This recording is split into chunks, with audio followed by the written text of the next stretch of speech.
Bonjour tout le monde. Je crois que vous êtes un peu fatigué après toutes les sessions de la journée. On va faire extrêmement clair. Je suis Salam Elias de la société Cognizant. Je suis responsable de l'Alliance Microsoft en France et directeur de projet. On va parler de l'automatisation de tests et de build. Et c'est une partie importante de l'ALM dans la gestion de projets de développement. L'agenda, ça sera, on va faire un petit retour sur le principe de base de l'ALM. C'est les bénéfices de l'implémentation de l'ALM, l'automatisation des tests de build dans TFS qui gère l'ALM de bout en bout. Et peut-être, si on aura le temps, peut-être passe 2-3 minutes sur le Lab Management qui est une nouveauté dans TFS 2010. Après, par la suite, vous aurez l'intervention de Amadeus pour son retour d'expérience et leur niveau de maturité par rapport à leur méthodologie de développement de projet. Et je les laisse se présenter.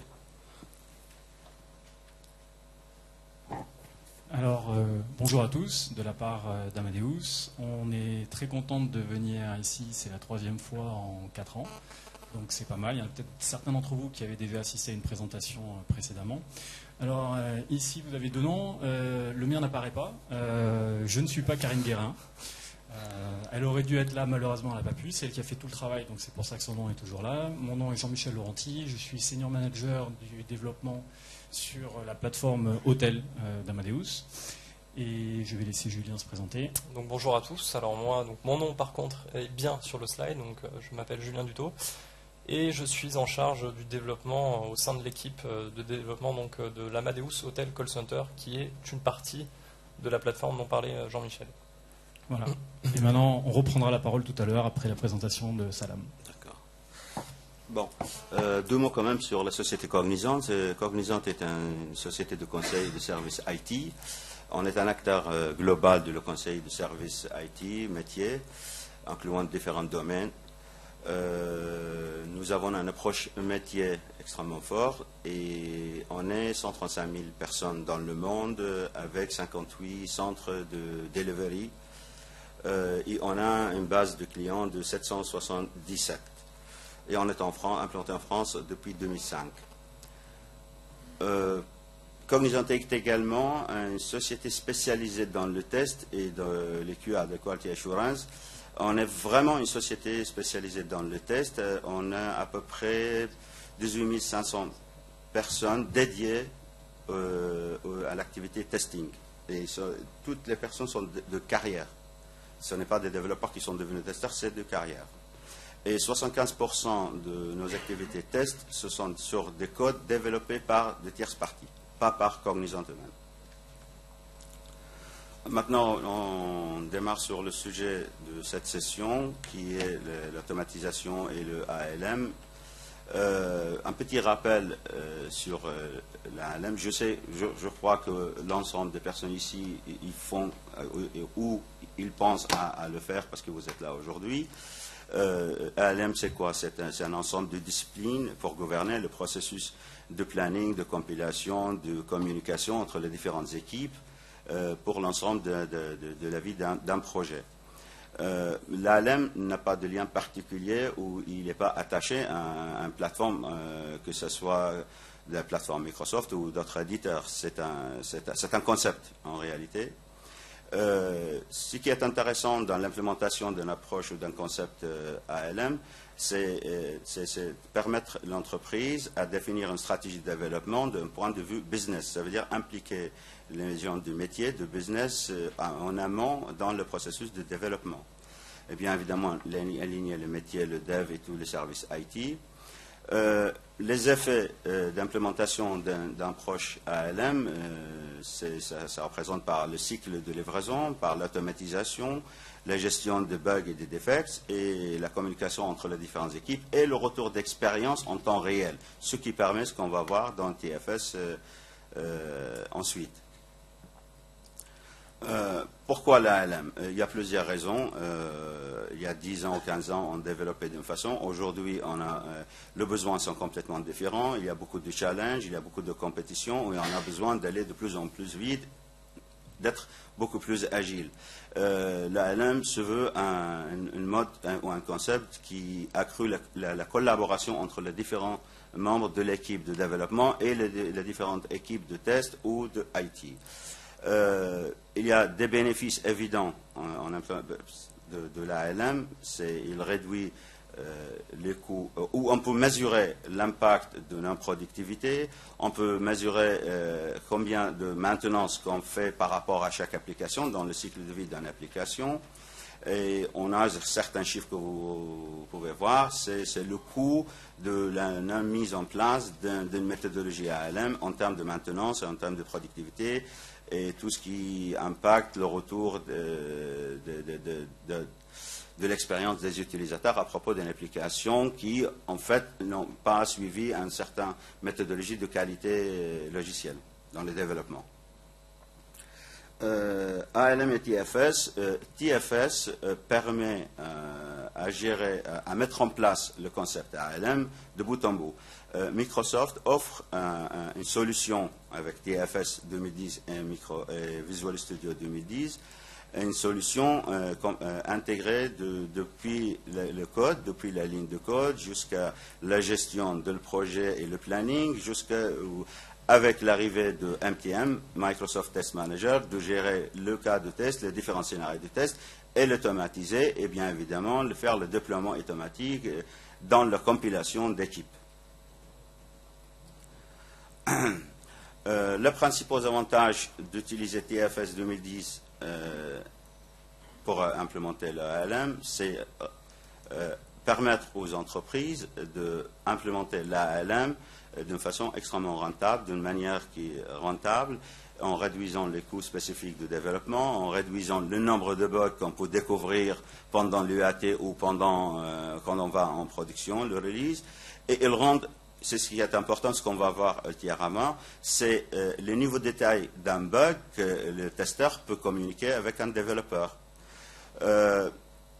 L'objectif que moi, personnellement, selon mon expérience, TFS permet ce qu'on appelle aujourd'hui l'intégration continue, le continuous integration, ce qui vous permet, en résumé rapide, à partir du moment où vous faites un check-in dans votre version de contrôle de version, vous déclenchez le process de build, de vérification de code, de compilation, de déploiement sur un environnement physique ou virtualisé, si vous avez le lab management, et même aller tester votre interface avec ce qu'on appelle le coded UI qui est nouveau dans TFS 2010, ce qui vous donne un niveau extrêmement confiance en passant par un niveau plus mature qui est la livraison continue. Aujourd'hui, quand vous êtes dans un stade d'intégration continue, vous êtes bien avancé sur TFS. Mais TFS vous permet de mettre en place une méthodologie de livraison continue que je vous recommande quand je vais détailler pourquoi et c'est quoi la différence. Bien évidemment, il y a également tous les outils, toutes les fonctionnalités que vous trouverez à gauche de ce qui TFS permet à faire, notamment les outils UML avec les liens, avec tous les éléments de travail dans TFS, et tous les tests manuels et automatiques. L'automatisation. Ce qu'on va voir dans la session aujourd'hui, c'est l'automatisation de tests et l'automatisation de build d'équipe. Je ne parle pas de build MS Build, je parle de la fonctionnalité Team Foundation Build, qui est un peu différente. Il s'appuie sur MS Build, mais c'est MS Build plus de workflow. Et bien évidemment, si vous voulez, vous pouvez utiliser le Lab Management. Est-ce qu'on doit faire le CI ou le CD? Ça, c'est une question, ça dépend de l'environnement de la société, des contraintes techniques et des contraintes métiers, bien évidemment, et à quel niveau on veut aller dans notre automatisation avec TFS. Je vais toucher deux mots sur l'intégration, la différence, en fait, la différence entre la livraison continue ou l'intégration continue, c'est la livraison continue vous permet d'avoir un niveau de confiance important, très très important, dans votre application. Vous buildez, vous déployez, vous testez automatiquement. Par exemple, une application web, vous pouvez tester un article dans un panier, aller faire un check-out. Tout ça, vous pouvez le faire en automatique. TFS le permet. Et on va voir ça peut-être dans un démo avec Amadeus. Ici, voici un chemin d'implémentation pour arriver à soit une intégration continue ou une livraison continue, pardon, que vous pouvez trouver sur continuousdelivery.com. Je crois aussi, aujourd'hui, vous faites l'automatisation plus ou moins. Pour faire l'automatisation dans TFS, il y a des étapes où on doit passer. La première, la plus importante, c'est définir une stratégie de branch et merge. Comme on va voir un petit peu avec Amadeus, la stratégie qu'ils ont adaptée, c'est quelque chose qui dépend de chaque société, l'environnement, leur politique de release. Et, bah, ça, c'est la première étape. Deuxième étape, c'est la configuration de l'intégration de contenu dans votre environnement TFS et Visual Studio. Préparez votre code et l'exécuter lors d'un déploiement en l'associant à des work items. Je crois que tout le monde connaît, ça veut dire WIT, work item dans Visual Studio. D'accord. Packagez votre solution, déployez votre solution vers l'environnement que vous souhaitez, que ce soit le test, le dev, le QA, c'est vraiment ce que vous voulez. Et bien évidemment, de préférence virtuelle aujourd'hui, parce qu'il y a des bénéfices économiques. Et vous pouvez, en automatisant ces opérations, vous pouvez taguer tous vos tests dans lesquels vous considérez important pour vous. Ce qu'on appelle le Build Verify Test. Vous préparez votre scénario de test, que ce soit le test unitaire, que ce soit le test coded UI, ou des tests manuels exécutés dans Microsoft Test Manager et l'importer dans Visual Studio, le mettre dans un assemblée et lancer à la fin de déploiement sur un environnement virtuel ou physique votre process BVT qui vous donne une confiance totale dans votre application. Et bien évidemment, vous empêchez le check-in si c'est quelque chose qui ne va pas. Ce qu'on va voir, c'est exactement ça. Après le développement, le check-in, le build avec toutes les vérifications qu'on fait, le déploiement automatisé. Voilà. On revient un petit peu sur la première étape. La première étape, c'est la stratégie de branch et merge. Ici, c'est un exemple de branch. On peut avoir plusieurs différentes stratégies de merge. Ça dépend vraiment de l'environnement de l'entreprise. Mais TFS permet, c'est votre imagination qui ouvre un peu ce que vous voulez. Deuxième étape où il faut passer, c'est le test. Aujourd'hui, il y a un challenge important pour la communication entre l'équipe de dev et l'équipe de test. Et si on veut automatiser le test, il faut absolument que l'équipe de test ait renforcé la collaboration entre l'équipe de test et l'équipe de dev. Car l'équipe test connaît peut-être le scénario, tout le process, les détails d'un scénario de test, mais pas nécessairement le développeur est au courant de tout. C'est pourquoi ils doivent se parler, ils doivent parler entre eux pour arriver à un bon niveau d'automatisation de test, pour que les développeurs puissent peut-être lancer ces builds avec les tests que le business analyst a architecturé ou a mis en place. Faire de tests, TFS fournit différentes briques pour les tests. On va voir, il y en a certains qu'on peut faire en manuel, qu'on peut derrière automatiser jusqu'à une certaine limite, des fois à 100%, des fois à 70%, mais 30% ça sera à la manuel. Mais en principe, on peut arriver à un stade extrêmement important de l'automatisation. Pardon. Voilà, ça c'est à peu près les 5 éléments les plus importants dans la partie test de TFS. Il y a le MTM qui permet tout ce qui tourne autour de tests manuels et l'enregistrement des étapes des cas de test. Tout ce qui permet le développeur à vérifier et fournir un code de qualité avec les tests unitaires. Les outils de test de performance.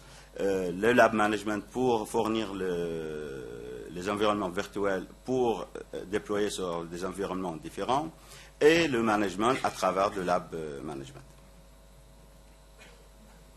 Voici, quand on parle de retour d'expérience, TFS, le build qui est le cœur de TFS, qui fait tous les liens à travers des opérations de build, vous fournit à la sortie de build, à chaque build, des informations de software quality je n'ai mis 4, chaque rapport que vous pouvez enrichir ou ajouter, vous, à votre guise, pour des informations que vous pouvez récupérer en temps réel et suivre le progrès d'un projet.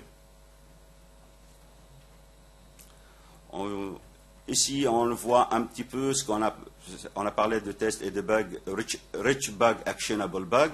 Avec un bug aujourd'hui, un testeur, quand il va déclarer un bug, quand il va passer un scénario de test, ce que vous voyez en bas, c'est toutes les informations qui peuvent arriver chez le développeur, qui facilitent la vie d'un développeur, et même un vidéo pour toutes les étapes où le testeur est passé, pour qu'il voit. Et on a en plus le débugage dans l'historique. Ça veut dire qu'on peut débugger ce que le testeur a fait. C'est ça, le rich, ça c'est toutes les informations qu'on trouve dans un bug rich bug et actionable. Aussi, c'est les interfaces de Microsoft Test Manager qui est une nouveauté dans TFS 2010. Encore l'interface avec différentes vues, avec des cas de test. Ici, on voit qu'un testeur a passé les étapes d'un cas de test dans lequel on a 7 ou 8 étapes à passer, qu'il a validé certains, il y en a certains encore qu'il en attend. Et c'est quand il passe ces étapes en manuel, ils peuvent l'enregistrer et le jouer à tout moment en automatique avec des données différentes ou par le développeur aussi qu'il va enregistrer et il sera enregistré dans le repository TFS. Comme j'ai dit, TFS, c'est le centre de tous les développements, de le management, du reporting. Vous enregistrez ça dans votre base des informations et à tout moment, vous pouvez le récupérer et l'exécuter. Ce qui est intéressant aujourd'hui aussi, qu'à mon avis, aucun outil sur le marché le fournit, à ma connaissance, surtout celui qui n'est pas open source peut-être, c'est ce qu'on appelle le test impact, le recommended test. Le recommended test, c'est quoi? C'est vous avez un scénario que vous avez joué, vous avez un nouveau build qui arrive, et vous associez ce scénario de test à un nouveau build.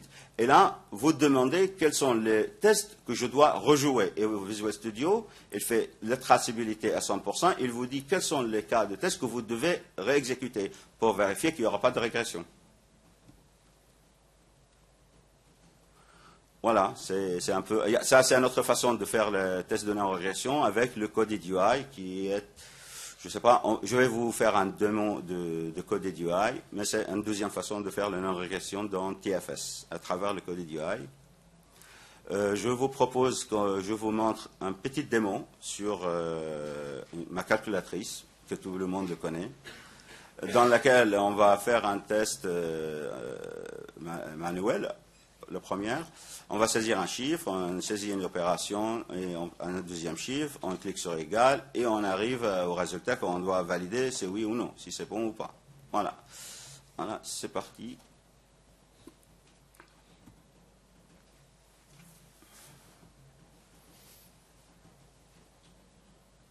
Tourne ou pas? Voilà, on voit, c'est pending, c'est démarré. Est-ce que c'est clair? Voilà. Il est plus rapide ici.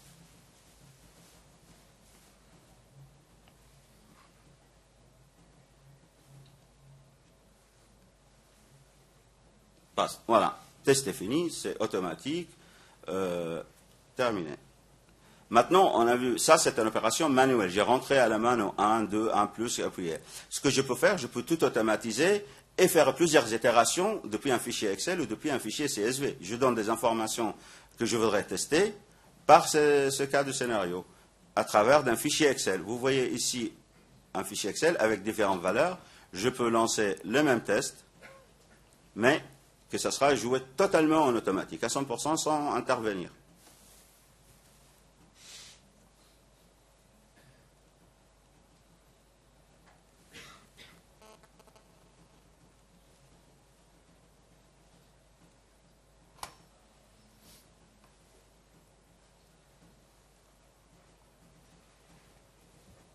Amadeus va montrer une autre façon de faire de coded UI aussi.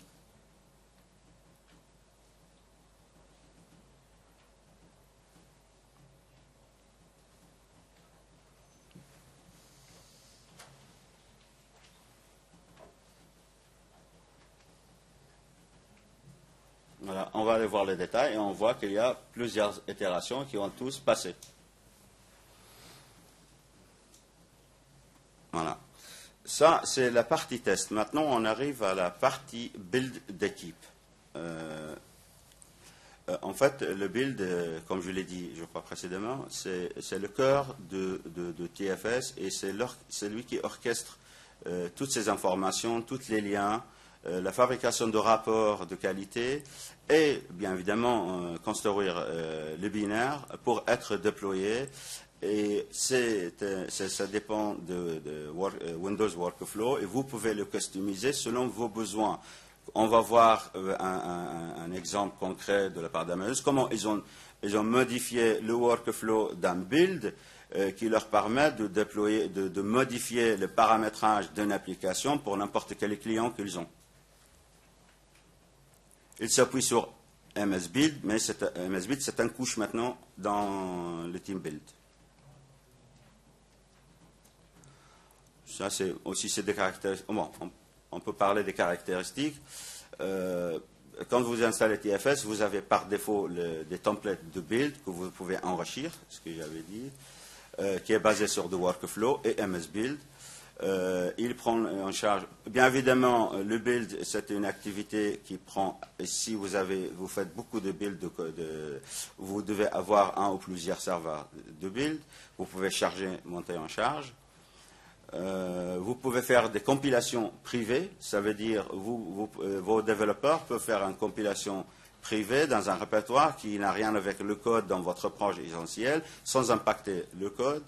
Vous pouvez faire du shelving aussi. Je crois que tout le monde connaît le mot shelving, ici dans la salle. D'accord? Ok.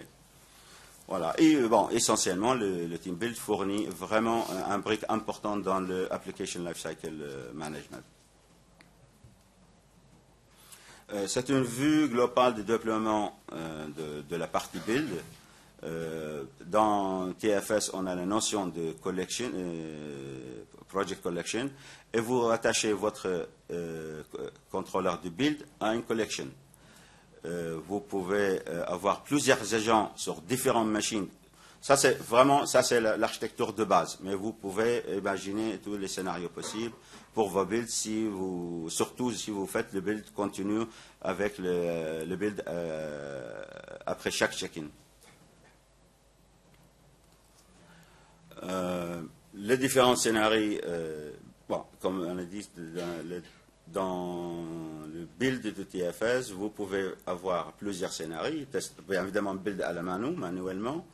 Vous pouvez builder sur votre machine ou builder sur le serveur. Mais ce qui nous intéresse dans cette session, c'est la partie gated check-in ou l'intégration continue. Le gated check-in, c'est une façon de configurer le build qui ne permet pas à un développeur de check-in un code qui peut casser votre application. Ça veut dire qu'il va faire le compile avant qu'il ajoute votre code source dans TFS. Et s'il trouve que le build ne passe pas, il l'arrête, il l'empêche de le faire.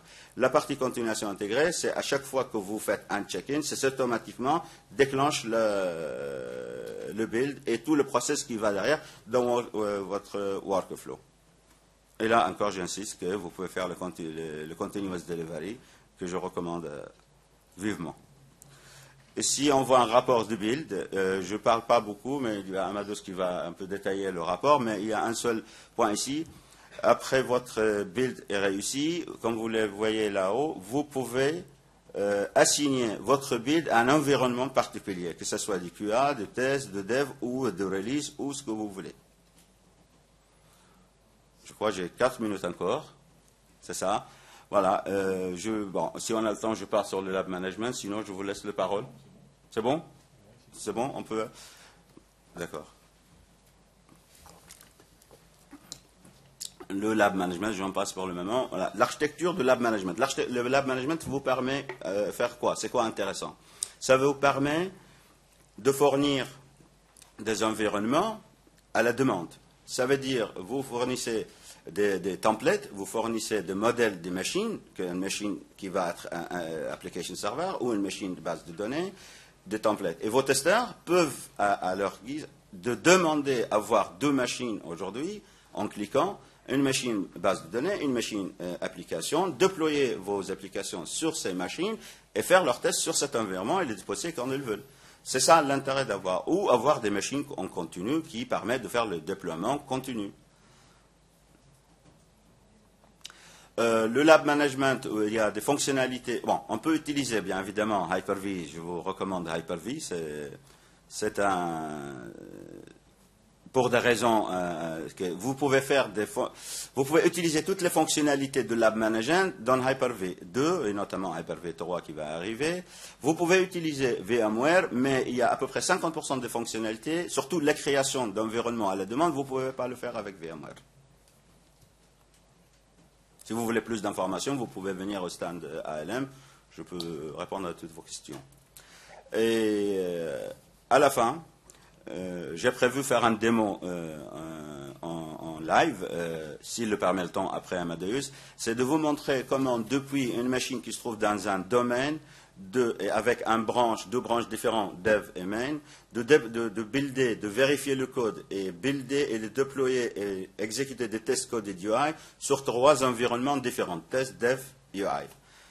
J'espère qu'on aura le temps, sinon, bon, on le fera sur le stand. Merci.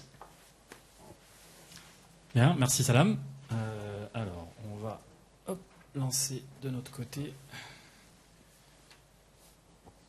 Voilà, donc comme expliqué, maintenant on va passer à un aspect un petit peu plus concret, après cette présentation générale et très complète de l'ensemble des fonctionnalités qu'offre TFS 2010.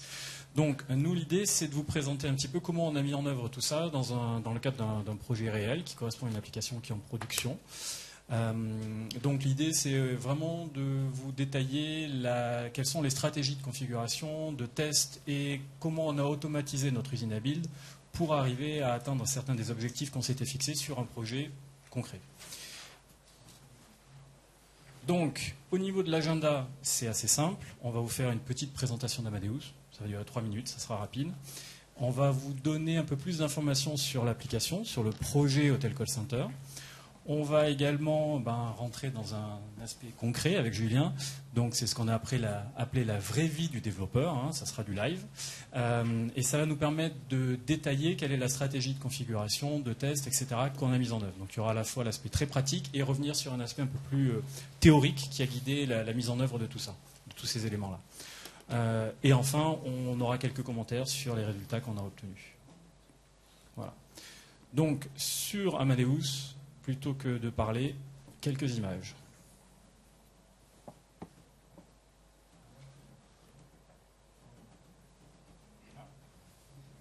Ça a été rapide.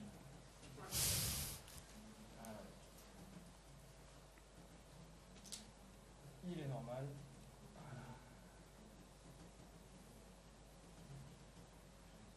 Non, ça ne va pas.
Donc voilà, c'était un petit film de présentation. Amadeus est une structure qui a été créée il y a maintenant 25 ans, qui est en fait le numéro 1 mondial des GDS. Donc GDS, c'est les systèmes de distribution pour l'industrie du voyage.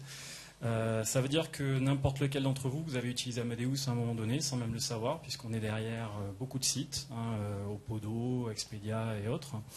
Il y a également le fait qu'on soit une structure qui est internationale, qui ait des antennes pratiquement dans tous les pays du monde. Pour vous donner quelques chiffres, à peu près 10 000 employés dans le monde, 4 000 développeurs sur Sophia, on gère à peu près, donc, comme c'était marqué dans le film, plus de 600 compagnies aériennes, ce qui représente grosso modo 95% de la capacité mondiale. Et on est à peu près 4000 donc, sur le site de développement à Sophia. Alors, il faut savoir qu'Amadeus n'est pas du tout une structure qui, a priori, est une cible en termes d'outils de développement pour Microsoft, puisque nos applicatifs, on fait beaucoup de back-end, ce sont des applicatifs C++ qui tournent sur du Linux, qui utilisent des bases de données Oracle.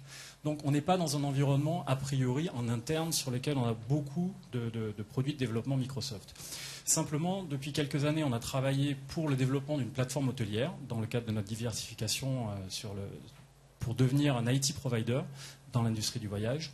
Et dans ce cadre-là, on a été amené en fait à fournir une offre complète pour des chaînes d'hôtels. Et offre complète, ça veut dire aller du site web au système centralisé de réservation, mais également aux applications qui sont délivrées aussi bien aux hôteliers que, en particulier, aux agents qui vont travailler dans le centre d'appel de la chaîne hôtelière. Et dans ce cadre-là, en fait, on s'est intéressé et on a fait le choix de faire du développement dans un environnement full Microsoft. Je le précise maintenant parce qu'en fait, ça va vous montrer que toute l'intégration qu'on a faite au niveau de TFS et de Visual Studio et tout ça se fait au sein d'un environnement qui n'est pas du Microsoft. Donc, c'est aussi pour ça que ça a été un travail continu sur lequel on n'utilise pas toutes les fonctionnalités qui sont fournies aujourd'hui par TFS, mais ce sont des éléments sur lesquels on avance petit à petit. Pour donc vous donner un petit peu plus de détails sur cette application qui sert de base à ce projet. L'application de call center est destinée donc à permettre une prise de réservation optimisée de la part de personnes qui vont répondre au téléphone, qui ont donc des contraintes fortes en matière de usability sur l'application. Il est important que l'application réponde rapidement, d'où le fait d'avoir choisi un client riche qui nous permet de faire ou un déploiement local chez le client ou bien de le déployer dans le data center du client. C'est une application qui est basée sur Prism pour nous permettre d'avoir une grande modularité au niveau de la construction de l'application, des différentes couches. On utilise le pattern MVVM de façon à avoir un découplage fort entre les vues et les objets métiers. On s'appuie sur du WCF pour tout ce qui est communication avec nos backends. Le nombre de lignes de code, c'est 300 000 lignes de code approximativement. Aujourd'hui, on a une dizaine de modules fonctionnels dans cette application. Et au niveau de l'outillage, on est sur du VS 2010, du TFS 2010, du Blend, puisqu'on a aussi intégré le travail d'un designer. L'équipe, qui est une petite équipe, en fait, est responsable de la totalité du projet. C'est-à-dire qu'il y avait la partie développement, l'aspect fonctionnel et également l'aspect design. Et également, ce qui est aussi assez intéressant, c'est que puisqu'on était dans un environnement qui n'était pas du Microsoft, on a été en charge nous-mêmes de la mise en œuvre de TFS et des choix de nos usines à build, de la manière dont on allait travailler.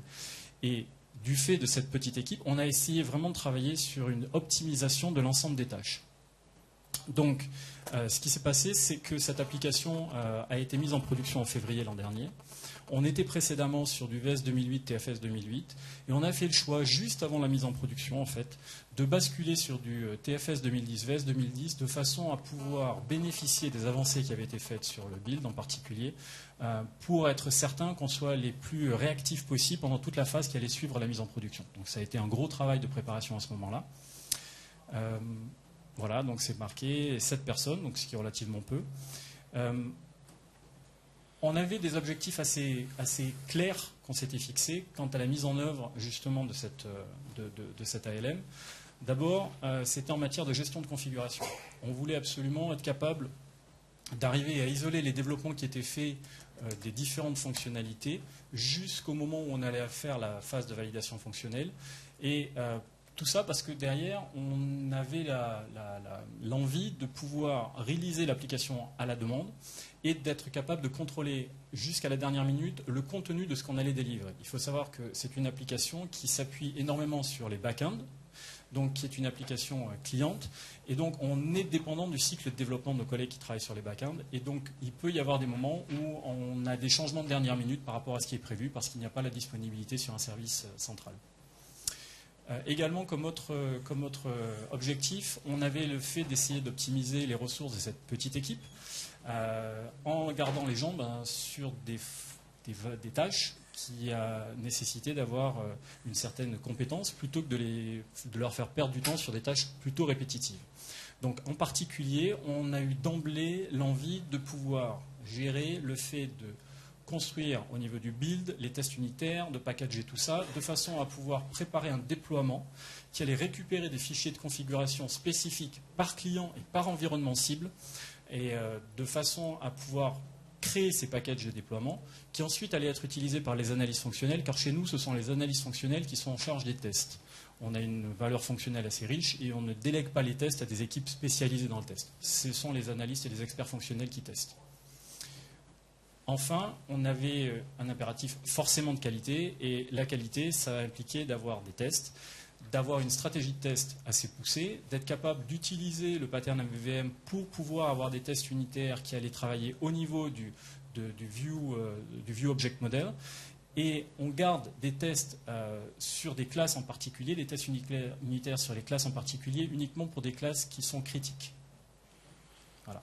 Donc, les éléments, le fait d'avoir ces contraintes-là, on avait la stratégie de configuration était importante, l'automatisation des déploiements également, et la stratégie de test. Donc, comme j'ai assez parlé et que vous êtes aussi venus pour voir des choses en live, Julien va vous montrer maintenant comment ça se passe, sa vie, quelle est sa vie réelle, au quotidien, dans nos équipes. Merci Jean-Michel. Alors, on va passer sur le 3. Voilà. Donc, je vais vous présenter notre solution, Visual Studio 2010, que vous connaissez tous. Ici, je suis donc dans mon Source Control Explorer. On voit que j'ai mon projet donc Amadeus Call Center. Alors, à première vue, un nombre de branches impressionnant. Effectivement, on a notre branche main ici, et comme l'expliquait Jean-Michel tout à l'heure, notre but, ça va être de développer une fonctionnalité par branche, histoire d'avoir une indépendance totale entre chaque développeur et chaque fonctionnalité. On va pouvoir faire des entorses de temps à autre et développer en commun sur une même branche. Donc ici, là, l'ensemble des branches que vous voyez sur votre gauche, voilà, la résolution est correcte, j'espère que vous les voyez tous. Donc ces branches-là, ce sont des branches fonctionnelles. J'ai ouvert une solution sur une de ces branches, c'est celle-ci. Et là, on retrouve ce que Jean-Michel a expliqué tout à l'heure, à savoir notre application sous une architecture Prism. Avec ici, on a notre shell, donc notre coquille, dans laquelle on va charger de manière totalement à la demande l'ensemble de nos modules fonctionnels qui sont donc ici. Donc je vais mettre dans le cas où j'ai développé ma fonctionnalité. Très bien, je vais pas le faire ici puisque c'est pas le but de cette session. Donc j'ai développé ma fonctionnalité. Je vais passer ensuite à une première étape de validation qui va être le test unitaire. Donc on voit qu'ici, on a une partie test dans notre solution avec un ensemble de tests de fixture. Donc si j'en ouvre une et que je me positionne sur une test méthode, donc je reviens encore une fois sur cette architecture MVVM. On va s'abstraire de la couche de présentation, donc tout ce qui est code behind et view model, et on va directement créer, donc c'est ce qu'on a ici dans une première partie, nos objets VOM, donc qui vont être le reflet de la saisie de l'utilisateur. On va ensuite déclencher l'action manuellement. Je ne reviens pas en détail sur toute l'archi Prism et MVVM. C'est assez complexe et ça demanderait une session complète, je pense. Peut-être justement sur le VOM. En oui. fait, c'est simplement qu'un objet VOM en fait, représente l'ensemble des données qui sont affichées par un écran. Voilà. Donc, c'est pour ça qu'on va créer en fait cet objet VOM, donc pour représenter en fait la simulation de ce que l'utilisateur va entrer. On va lancer notre action et ce qu'on va tester en retour, c'est un VOM. Donc, on va parcourir, si vous vous rappelez le schéma de tout à l'heure, notre VOM qui va donc transmettre des objets, qui va transformer des objets VOM qu'on va communiquer ensuite avec nos serveurs. Donc ici, dans le cas d'un test unitaire, On embarque directement les stubs dans notre test. Et ensuite, on va retracer le chemin inverse du BOM au VOM et tester par le biais d'assertion ces VOM. Donc, j'ai codé, j'ai fait mon test unitaire. Je vais pouvoir avoir directement accès à l'ensemble de mes tests. Donc ici, on en a 452 dans notre solution. Donc ici, on voit que tous sont passés. Donc, on a également en parallèle la couverture de code. On voit qu'ici, on est au-delà d'un seuil de 70% qu'on s'est fixé dans l'équipe. Et donc, l'étape suivante, encore une étape de vérification, parce qu'on reste dans le thème de la qualité, ça va être la code review. Alors, pour la code review, ici encore, on se base sur des tasks, sur des work items, donc intégrés déjà à TFS 2010. Simplement, on va se servir d'un petit add-on, donc je vais vous le présenter rapidement tout à l'heure, qui s'appelle Team Review, qui est disponible sur Codeplex. Donc, j'ai développé ma fonctionnalité, je vais créer mon work item pour demander à un de mes collègues d'effectuer une review. Donc, on fait, c'est pas vraiment du pair programming, mais on va s'alterner sur les codes review pour tester le code. Et donc là, je vais me mettre dans la peau de mon collègue qui vient de recevoir, donc, par exemple, une tâche comme celle-ci, dans laquelle en fait, on va faire figurer la liste des fichiers à tester ainsi qu'une checklist à effectuer. Et là, je vais utiliser en fait mon petit add-in qui va me permettre de créer. Donc, par exemple, ici, je vois qu'il manque un test against nul. Donc, je vais pouvoir utiliser mon team review pour créer mon code item. Voilà, que je vais centrer pour la résolution. Donc, on voit qu'on a déjà tout un tas de paramètres qui sont pré-remplis. Donc, on va gagner du temps. On va simplement ajouter une description ici, le lier à mon code review principal. Donc, qui va contenir en fait toutes les anomalies qui vont être détectées par ce développeur. Et je vais le sauvegarder. Donc, on va effectuer plusieurs rotations sur ces codes review jusqu'à ce qu'ils soient tous fermés. Donc là, on a fait 3 parties, donc le code, le test unitaire, le code review. On va dire qu'on est prêt maintenant à déployer notre application. Alors, on va faire appel ici à Team Foundation Server, encore une fois, pour faire de la build. Alors, pour faire la build, donc je vais revenir sur ce que Salam nous présentait tout à l'heure. Je vais passer dans un autre Visual Studio, voilà. Donc ici, on voit qu'on a un projet qui s'appelle Functional Test, qui regroupe un ensemble de 3 builds. On va appliquer une build à chaque étape importante de notre process. Donc ici, en fait, je vais pouvoir directement faire un queue. Alors je vais pouvoir modifier certains paramètres, notamment la solution ciblée pour le build, et d'autres paramètres de packaging. Je vais y revenir plus tard. On a ici, sur notre vue, un exemple de workflow qui est utilisé par le serveur de build TFS. Si tu permets, alors juste pour compléter, là aussi, pour vous aider à comprendre, donc notre problème, c'est simplement qu'on a plusieurs environnements de test et éventuellement des environnements de production, éventuellement. Donc, des environnements sur lesquels on va avoir, quand on dit qu'on va être sur un environnement de test, c'est-à-dire qu'on va servir des services back-end qui eux-mêmes sont en test. Donc il faut qu'on ait les fichiers de config qui soient à jour de façon à avoir les bonnes URL, les bons ports pour aller taper sur les bons environnements. De la même manière, comme on est avec une application qui est modulaire, ça veut dire que suivant le type de client, on peut être amené à déployer tout ou partie des modules qui font partie de l'application. Or, nous, notre but, toute l'architecture d'Amadeus étant de fonctionner d'une manière en étant multitenant, donc on fait un logiciel et une base pour l'ensemble des clients, on ne va pas commencer à faire du code particulier par client. Ce qu'on fait, c'est qu'on code la totalité de l'application et ensuite, c'est par gestion de configuration qu'on va adapter les différents éléments. Donc, ce qu'on a fait, c'est qu'on a créé des branches dans le système de gestion de compte, dans TFS, où on stocke les fichiers de config spécifiques du client et les fichiers de config spécifiques des environnements de test. Je vais revenir donc sur effectivement ce process de build où donc on va l'avoir en 3 étapes en fait. On va avoir une première étape qui va être effectivement la compilation, une seconde étape où on va lancer encore une fois les tests unitaires, mais cette fois-ci du côté serveur de build, et la troisième partie qui là va être totalement custom. Donc nous avons créé une DLL qui permet ici dans ce workflow par exemple d'utiliser cette fonctionnalité là ou celle-ci. et qui va nous servir en fait pour packager notre application, donc comme le disait Jean-Michel, prendre les binaires d'une part, prendre les fichiers de configuration d'autre part, rassembler l'ensemble et ensuite générer un package, que ce soit sous la forme d'un package click once qui permet les mises à jour automatiques, d'un package MSI ou tout simplement d'une archive que l'on va pouvoir ensuite déployer sur un serveur Citrix par exemple. Et dans cette partie packaging, on va aussi avoir une partie entre guillemets publishing, où on va pouvoir mettre à disposition notre binaire. Donc c'est ici ce qu'on a à l'écran. On va en fait créer une page HTML qui va avoir une localisation spéciale. Donc je l'ai ici par exemple. Donc voilà le résultat de notre build. C'est une page sur laquelle on va avoir à disposition notre application, ici en cliquant. La configuration qui est utilisée, la version et des détails qui vont être donc utilisés par nos analystes fonctionnels pour lancer leurs tests dans la foulée. Donc on va peut-être revenir sur un schéma pour réexpliquer un petit peu l'ensemble de ces étapes.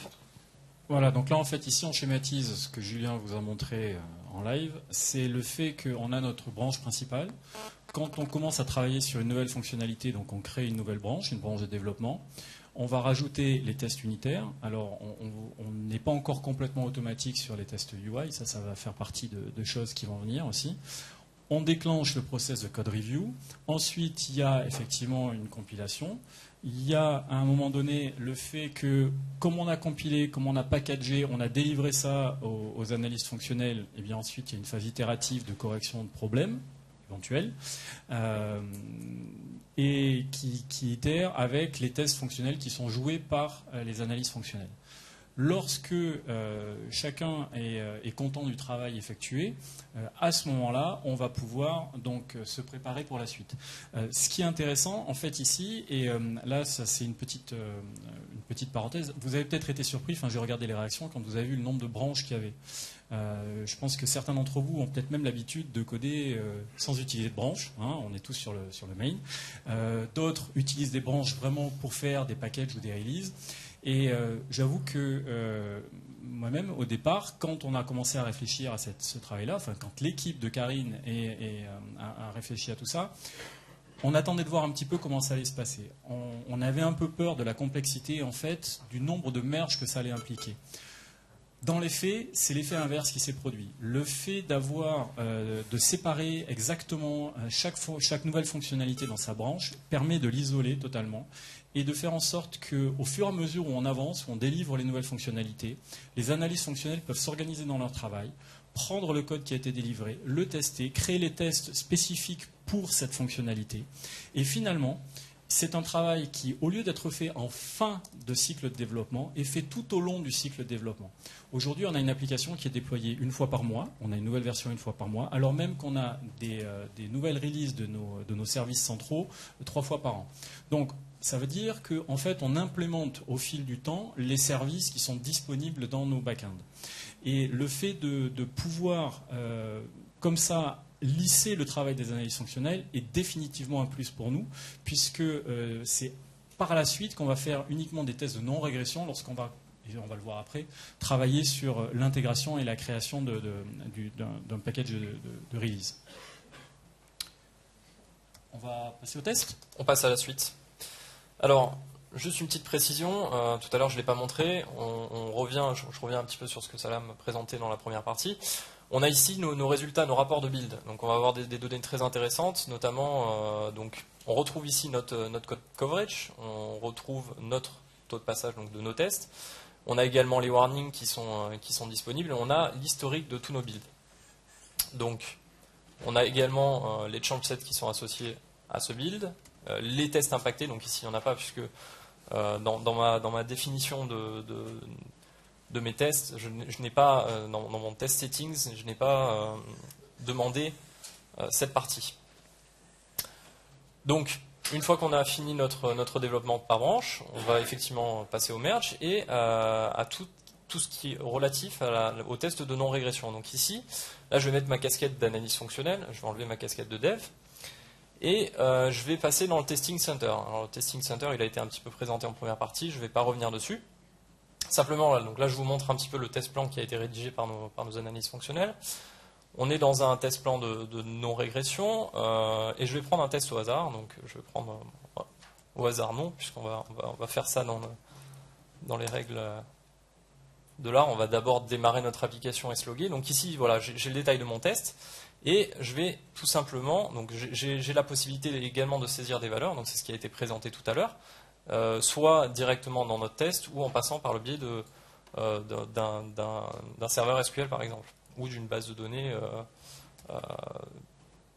des données qui vont être stockées sous Excel. Donc je vais lancer mon test. Voilà, on voit que sur la gauche de l'écran, j'ai donc mon panneau de test. Donc j'ai la possibilité également d'enregistrer mon action. Donc je vais revenir sur ma page web sur laquelle j'avais mon application, je vais la lancer. Donc là, c'est les applications vraiment qui sont déployées chez le client. Donc, je vous invite à regarder un petit peu comment c'est construit. Donc voilà, mon application se lance, je vais lancer en parallèle mon test, puisque le but du test c'était de lancer l'application et de se loguer. Donc ici, bon, la résolution n'est pas terrible malheureusement, donc je ne vais pas pouvoir... Tac, voilà. Je vais essayer de faire au mieux. Alors, je vais avoir donc sur la gauche l'ensemble des étapes qu'il faut que je puisse parcourir et les valider. Donc ici, simplement donc, le test de login. Je vais utiliser non pas les valeurs qui sont fournies, mais d'autres valeurs, parce que je vais me connecter directement sur les environnements de production ici. Voilà, donc mon application vient de se lancer. Hop, je passe mon test, a réussi. Donc test très simple, hein, je ne voulais pas rentrer dans les détails. Je vais mettre fin à mon itération, il collecte l'ensemble des détails et on voit que mon test status, qui consistait uniquement à cette étape, est passé au vert. Donc on va pouvoir le sauvegarder et avoir ensuite un historique de l'ensemble des tests. Ça, c'est la partie manuelle. On est en train de mettre en place en parallèle une partie automatique, donc elle a été un petit peu présentée en première partie. Je pense que vous avez déjà assisté aussi à d'autres sessions qui en parlaient. Donc là, j'ai toujours ma casquette de fonctionnel, mais je vais utiliser mon Visual Studio cette fois-ci.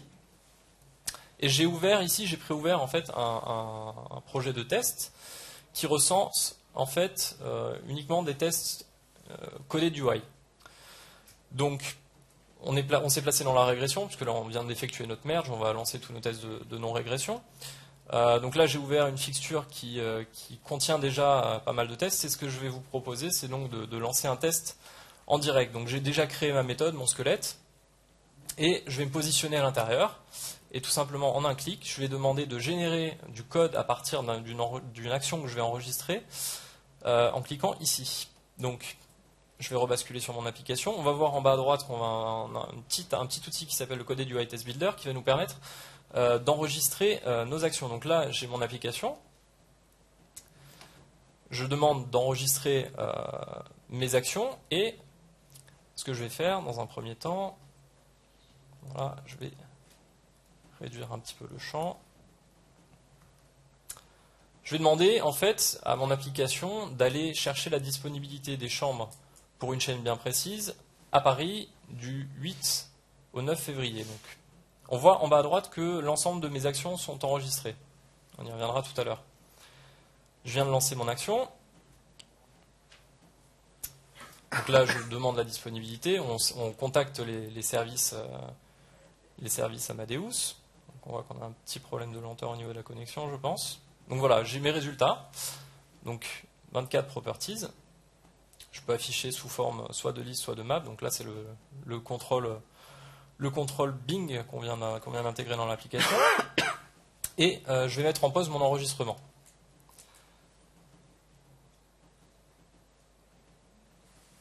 On attend. On est patient. Voilà. Et ici, j'ai accès à l'ensemble de mes actions. Donc je vais en supprimer certaines si je le souhaite. Par exemple, celle-ci. Ou encore celle-là, ou encore celle-là. Je vais rester simple dans mon test. On va faire un clic dans la textbox qui est ici, enregistrer Paris, pardon, et ensuite lancer une action. Donc, j'ai l'ensemble de mes actions qui sont listées ici. Je vais pouvoir générer mon code. On peut entrer un nom de méthode. Là, je vais garder celui-là. Ça ira très bien pour les données du test. Donc là, on a réussi à enregistrer nos actions, mais ce qui nous intéresse maintenant, c'est aussi de tester eh bien, les valeurs qui sont affichées à l'écran. Donc là, je vais utiliser ce pointeur. Je vais me positionner ici, par exemple, et on voit que j'ai des détails de mon contrôle. Alors, important, il faut que mon contrôle, pour qu'il puisse être reconnu facilement, il faut avoir un automation ID, donc soit un name, soit un ID, ce qui est le cas ici, et je vais poser une assertion sur cette valeur. Et encore une fois, je vais générer du code. Donc une fois le code généré, je vais fermer mon petit outil, je vais revenir dans mon test, et qu'est-ce que je vois?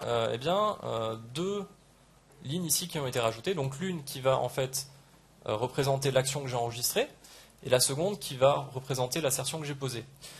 Alors, je vais juste commenter celle-là et reprendre celle que j'avais préparée au-dessus. Je vais vous expliquer pourquoi. Donc je vais lancer mon test en parallèle. Vous allez voir que je ne touche plus à rien, plus à mon écran, à mon PC, c'est fini. Et, alors, j'ai juste oublié, ça marche quand même, voilà. J'aurais dû remettre à zéro l'application. Et voilà, mon test a été effectué, l'assertion est passée. Pourquoi très rapidement, puisqu'on va manquer de temps, pourquoi est-ce que j'ai utilisé cette méthode-là? En fait, tout simplement parce qu'on a une communication avec nos backends qui met un certain temps. Et afin d'éviter d'avoir donc mon assertion derrière qui échoue, puisque l'assertion va être testée immédiatement dans la foulée, je vais demander à ce que l'on attende qu'un contrôle soit disponible. Donc ici, le contrôle, ça va être mon petit bouton, puisqu'il va être désactivé quand je vais avoir lancé ma recherche. Et il va être réactivé une fois que j'aurai fini ma recherche.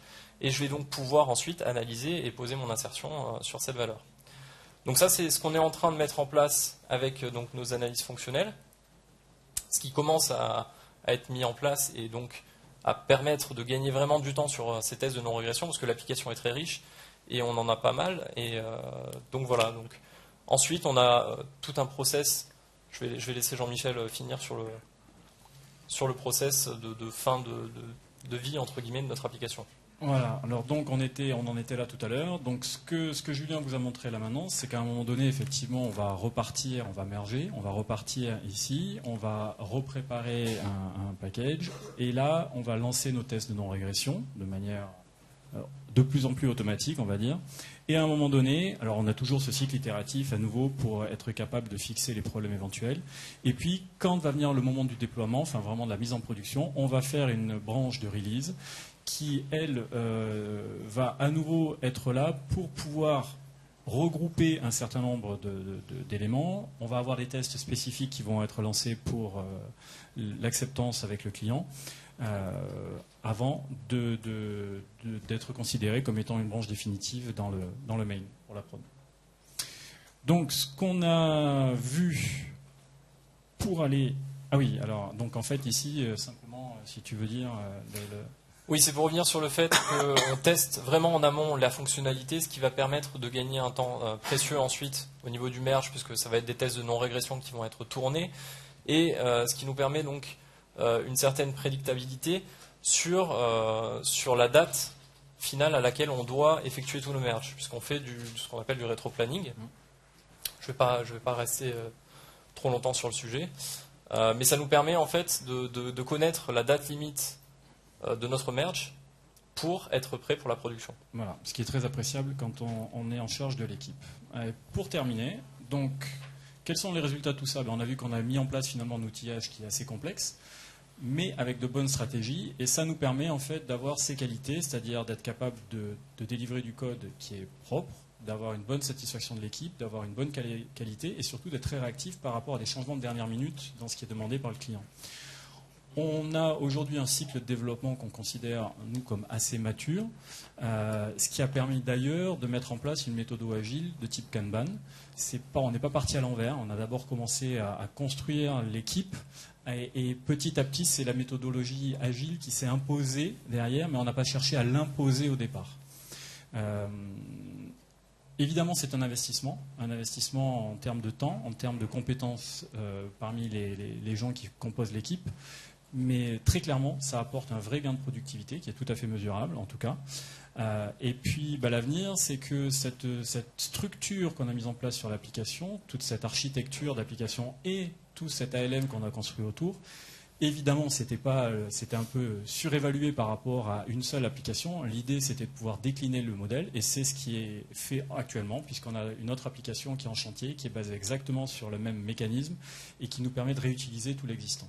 Voilà. Donc là, par contre, ça nous a permis de confirmer ces choix techniques et organisationnels. Voilà. Bon, merci.